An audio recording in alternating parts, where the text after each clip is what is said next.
Vous avez probablement déjà tous entendu parler de cette légende, propagée à la base par Robert Englund lui-même.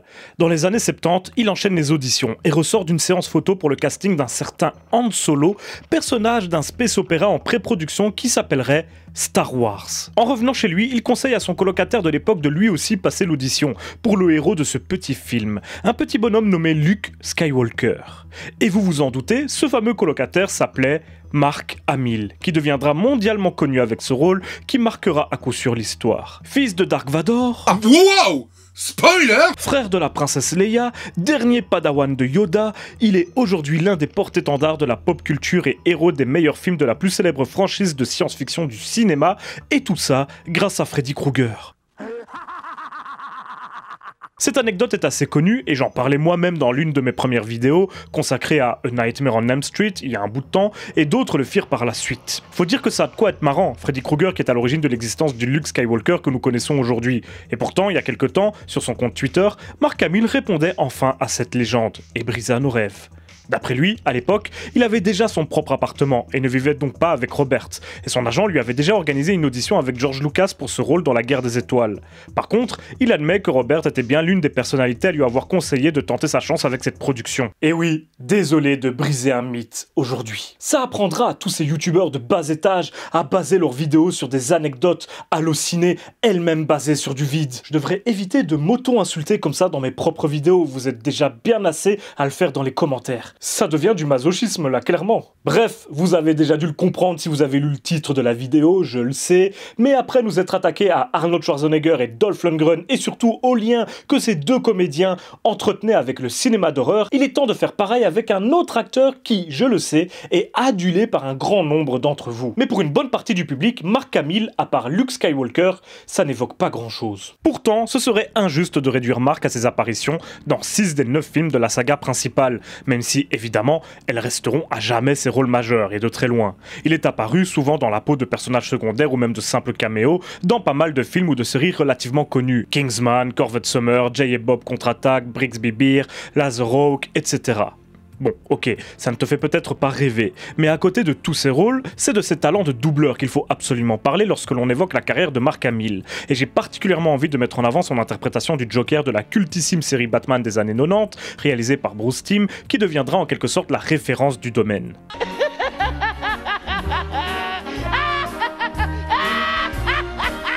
Sans aucune discussion possible, l'un des meilleurs Jokers de tous les temps. Aucun débat. C'est dingue comme sur internet le fait de rajouter aucune discussion possible ou aucun débat, bah vous donne toujours raison en fait. Et ouais, c'est ça, l'objectivité. Il fera également des voix dans pas mal de versions différentes des aventures de Scooby-Doo, dans Avatar, et Arnold, Cléo et Chico, les Super Nanas, Billy et Mandy, Bob l'éponge, ou même plus récemment dans la série Dark Crystal. Quand tu peux te vanter d'avoir incarné Luke Skywalker et le Joker, tu deviens vite, et à juste titre, un véritable roi au sein de la communauté geek, si l'on peut encore l'appeler ainsi vu que ce terme est un petit peu galvaudé. Dès lors, lorsque sa carrière sur petits et grands écrans deviendra plus compliquée, et ce particulièrement dans les années 2000-2010, Mark se fera un petit peu d'argent en écumant diverses conventions, principalement aux États-Unis, les célèbres Comic-Con en tête. Très proche du milieu geek, grand fan de comics et de science-fiction, et surtout, doté d'une bonne dose d'autodérision et d'un bon sens de l'humour, il n'hésitera jamais à faire des références à ses grands rôles, à diverses occasions, y compris des parodies parfois bien grasses, que ce soit dans des documentaires, des films ou dessins animés, sur des scènes de convention, ou même sur son compte Twitter. Certains de ses commentaires assez acerbes sur les nouveaux Star Wars et leur production finiront de faire de lui un véritable héros aux yeux de certains fans de la saga. Mais je ne suis pas venu vous faire voyager parmi les étoiles aujourd'hui, mais plutôt vous faire plonger dans vos pires cauchemars. Car oui, durant ses errances cinématographiques, il est arrivé à Mark Hamill d'apparaître dans des films d'horreur, et ce, plus d'une fois. Et certains parmi eux ont un intérêt, d'une façon ou d'une autre. Alors, mesdames et messieurs, d'après vous, comment utilise-t-on Luke Skywalker dans un film d'horreur? Ça rime.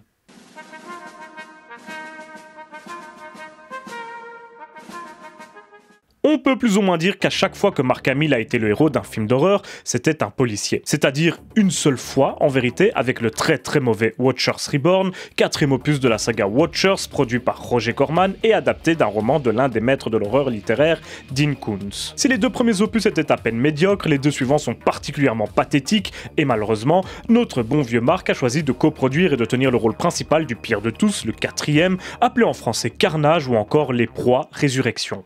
Le rapport entre tous ces titres ? Le film est réalisé par John Carl Buechler, qui a notamment réalisé le 7e Vendredi 13, mais qui est surtout connu pour ses maquillages et effets spéciaux. Et d'ailleurs, dans Watchers Reborn, c'est la seule chose d'à peu près réussie. Une bête sauvage génétiquement modifiée surnommée Outsider s'échappe d'un laboratoire et se met à déchiqueter des gens. Mark joue ici Jack Murphy, un inspecteur de police très affecté par la perte d'un coéquipier, et bizarrement, son enquête montrera qu'il y a un lien entre cette mort et le fameux monstre incontrôlable. Désormais, Jack a pour seul partenaire un chien doté d'un QI de 140 capable d'écrire son nom dans du ketchup et surtout de détecter les Outsiders.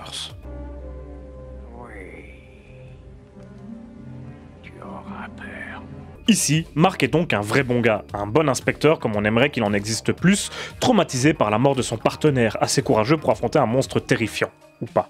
Malheureusement, le film est une catastrophe à tous les niveaux, avec sa réalisation aux fraises, son montage pourri et ponctué de stock footage, ses images d'archives utilisées pour faire baisser le budget, mais dans lequel il manque tout de même des images, ce scénario raté qui met en scène un chien ridicule et un traumatisme auquel on ne croit jamais. Avec tant de problèmes, je ne vais pas vous mentir, les comédiens ont du mal à être crédibles, malgré tous leurs efforts, ni Mark ni Lisa Wilcox. Oui, celle des 4e et 5e épisodes de A Nightmare on Elm Street. Oui. N'arrive jamais à être convaincant. On ne retiendra donc pas ce rôle comme un bon exemple de policier joué par Mark. Qu'en est-il alors de son apparition dans The Guyver, Mutronix chez nous, l'adaptation du manga éponyme réalisé en 1991 par Joe Woo Jr., l'un des poulains de Brian Yuzna qui produit d'ailleurs le film. Ici, Mark Hamill joue Max Reed, un agent de la CIA qui enquête sur la terrible compagnie Chronos, en réalité gérée par les Zoanoïdes, sorte d'armes biologiques en forme de monstres créés par des extraterrestres. Dans le cadre de son enquête, il devait récupérer le Guyver, un artefact alien récupéré par le professeur Segawa et que Chronos veut absolument reprendre. Je vous passe les péripéties, mais un jeune homme nommé Sean va récupérer l'objet qui se transformera en sorte d'armure et il deviendra le Guyver, un combattant surpuissant, sans peur et sans reproche, capable d'affronter les Zoanoïdes et la puissance de Chronos. Ce film est un gigantesque nanar. Il est hilarant à plusieurs reprises, sauf quand il tente de l'être délibérément. Déjà, il tente plusieurs références peu subtiles à Reanimator qui était déjà produit par Brian Yuzna et qui réalise les deux suivants, je le rappelle. Pour commencer, David Gale, l'acteur du Dr Hill dans Reanimator, donc le grand méchant, joue ici aussi le grand méchant. Et c'est à peu près le même rôle en fait. Pire encore, Jeffrey Combs, qui joue le rôle titre dans Reanimator, apparaît dans un petit rôle ici, celui d'un scientifique, et il se fait appeler Dr East. Vous savez pourquoi ? Parce que le Reanimator, son vrai nom est Herbert West, le Dr West. Dr West, Dr East, Dr West, Dr Est en français. C'est drôle ! Rigole. Non. Ce qui est vraiment hilarant, ce sont ces costumes en soi plutôt sympas, mais qui rendaient les mouvements des comédiens difficiles. Et dans une adaptation d'un manga d'action où les combats sont légion, je vous laisse imaginer ce que ça donne. Par contre, nous pouvons parler ici de Mark Hamill, dont la prestation est peut-être l'une des plus mauvaises de sa carrière. Mais sans juger son jeu d'acteur à la qualité relative ici, parlons de son traitement. Son personnage, durant tout le film, n'accomplit absolument rien. Il participe à certaines bagarres, mais n'en change pas le cours du tout, et il meurt à la fin. Il aurait donc pu ne pas apparaître dans ce film, que cela n'aurait pas changé grand-chose. Mais son rôle sert surtout à appuyer le côté anti-industriel de ce film, un aspect que possédait également Watchers Reborn. Les deux métrages le font cependant tellement mal que c'est presque de la mauvaise foi que de le souligner. Bref, dans les deux cas, les grosses compagnies employant des scientifiques sont des antagonistes très méchants, et même la CIA, et par conséquent les autorités et le gouvernement, sont critiqués, vu que Mark Hamill se rebelle contre sa hiérarchie qui travaille en secret pour Chronos. Mais au-delà de ces critiques faciles et guère élaborées, ce que nous avons envie de retenir de ce film, c'est l'énorme transformation en monstre de Mark Hamill à la fin, qui filerait des cauchemars à plus d'un gosse, croyez-moi.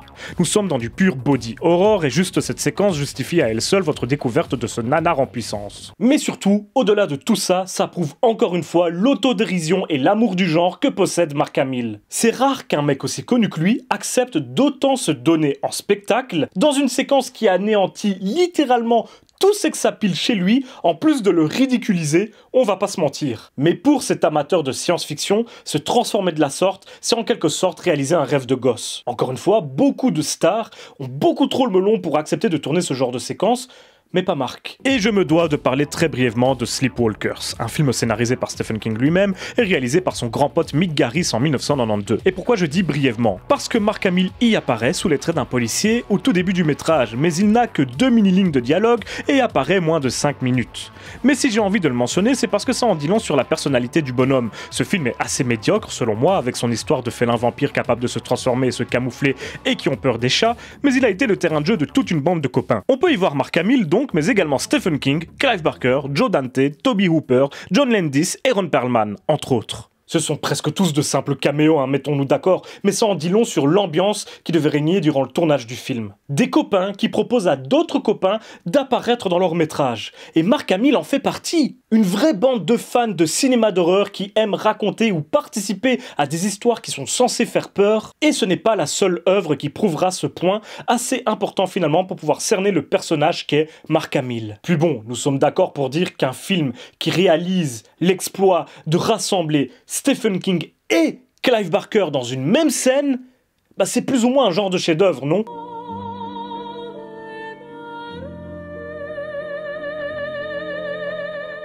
Ce n'est pas vraiment un secret, mais Mark Hamill a grandi au sein d'une famille catholique composée de 7 enfants et de leurs parents.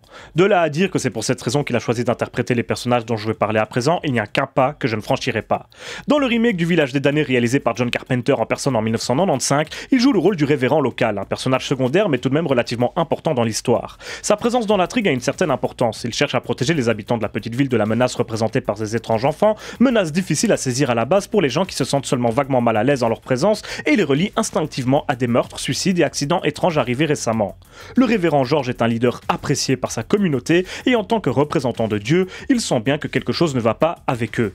Il ira jusqu'à abandonner son pacifisme pour prendre les armes afin de les affronter, toujours dans le but de libérer sa ville. Mais cette tentative désespérée le perdra et la foi obsolète ainsi que tout ce qu'elle sous-entend perdra alors contre ces enfants extraterrestres au pouvoir psychique, dont la simple existence remet potentiellement en question certains fondements même de la religion. Les enfants le forceront à retourner son arme contre lui et à appuyer sur la détente, l'obligeant par là à commettre l'un des péchés ultimes, le suicide, tout en démontrant que les armes à feu ne sont pas une solution, ce qui est l'un des leitmotifs de John Carpenter, qui est un anti-arme convaincu, valeur partagée par Mark Hamill également. Un personnage secondaire, certes, mais qui reste tout de même riche en symbolique et donc en importance. Let us pray. Our Father, who art in heaven. Dans le segment I de Body Bags, l'anthologie co-réalisée par Toby Hooper et John Carpenter, il joue également un fervent croyant qui est avant tout joueur de baseball professionnel. Malheureusement, alors que sa carrière commence seulement à prendre de l'ampleur, il aura un grave accident de voiture qui lui causera la perte d'un œil, ce qui remettra son avenir en question. Mais heureusement, les médecins auront une solution miracle à lui proposer, lui greffer l'œil d'un mort pour lui permettre de garder la vue et de continuer dans le sport professionnel. C'est un tout nouveau traitement encore jamais expérimenté et Brent, le personnage que joue Mark Hamill, accepte de l'essayer. Et là, miracle! L'opération se passera bien. Mais nous sommes dans un film d'horreur ici. Alors dites-moi, que peut-il mal se passer lorsque l'on vous greffe l'œil d'un mort? Brent se met alors à avoir des sortes d'hallucinations, de cadavres enterrés dans son jardin ou de femmes inconnues s'adressant à lui d'une étrange manière. Et oui, c'est évidemment lié au donneur, un tueur mort exécuté récemment, dont la personnalité commence à déteindre sur celle de Brent, qui était auparavant un homme bon et simple. Est-ce que sa foi inébranlable et l'amour de sa femme suffiront à le sauver de l'emprise de ce serial killer? Je ne donnerai pas la réponse ici. Mais ce qui est sûr, c'est que l'accident de voiture dont il est victime ressemble pas mal à un accident que Mark a vraiment subi quelque peu avant le tournage de l'Empire contre-attaque et qui lui laissera des séquelles, dont une paralysie d'une partie du visage qui rendra son travail d'acteur plus compliqué.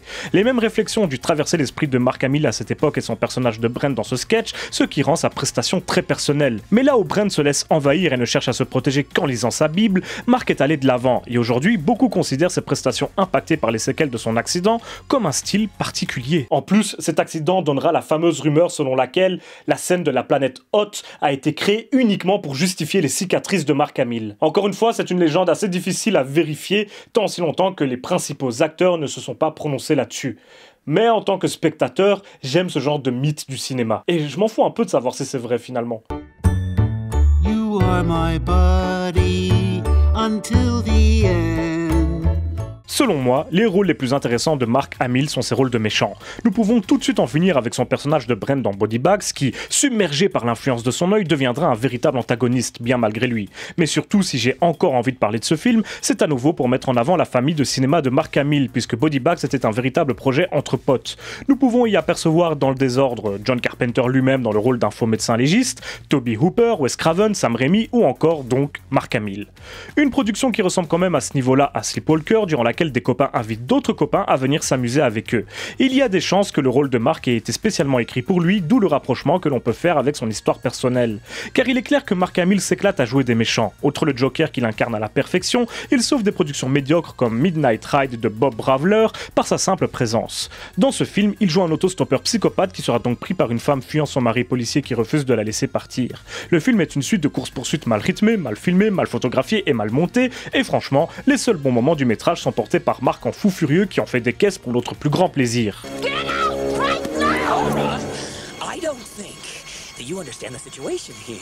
Dans un autre rôle d'antagoniste, plus dans la maîtrise mais finalement tout aussi psychopathe, j'apprécie énormément sa prestation dans Sushi Girl de Kern Saxton. C'est un film que j'aime beaucoup, une espèce de réservoir dogs, un poil horrifique, avec un Tony Todd magistral, et donc Mark Hamill dans le rôle d'un sadique qui aime tuer. Bon d'accord, le film n'est pas exactement un film d'horreur, mais je voulais vraiment le placer. Parmi tous ces criminels, Crow est le personnage le plus immonde. On sent qu'il aime faire mal, et ses manières soi-disant distinguées contrastent avec un physique disgracieux et son mauvais caractère. Car oui, dans ce film, Mark Hamill est laid comme un pou. C'est fait exprès. On est loin du petit minet qui maniait le sabre laser dans la trilogie Star Wars initiale.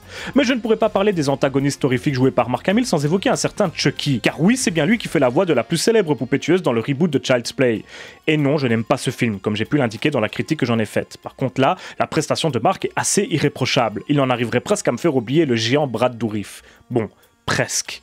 On sent bien son talent d'acteur de doublage et il arrive à donner à notre poupée un côté humain assez convaincant tout en le rendant effrayant lorsque celui-ci part définitivement en sucette. Et puis la chanson du brave gars est tellement bien, je n'aime vraiment pas ce film. Mais si je ne devais retenir qu'une seule chose, c'est clairement l'interprétation de Mark Hamill. Il arrive à donner à ce nouveau Chucky que je trouve horrible, moche au possible, une nouvelle identité intéressante, et ça, c'était vraiment pas gagné. Bref, nous commençons tout doucement à approcher de la fin de cette vidéo, et il est donc temps de faire une conclusion. Mark Hamill est un acteur assez irrégulier. Son jeu est clairement en dents de scie et on le voit souvent cabotiner à l'écran.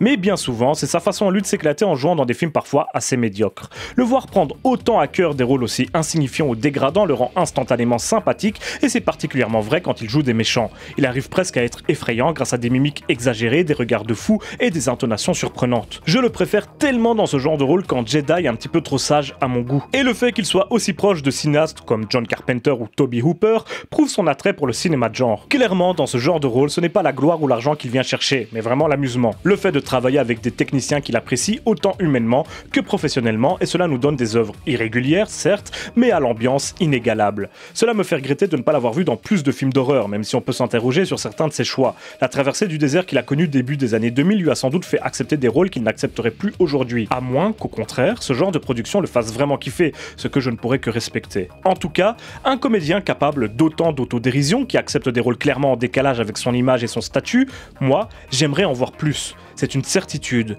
Et si j'ai pu vous faire découvrir aujourd'hui une autre facette de Mark Hamill, j'en suis plus que ravi. Dans tous les cas, on se retrouve très prochainement pour une autre vidéo, et d'ici là, surtout n'oubliez pas, si vous avez peur, c'est que vous êtes toujours en vie.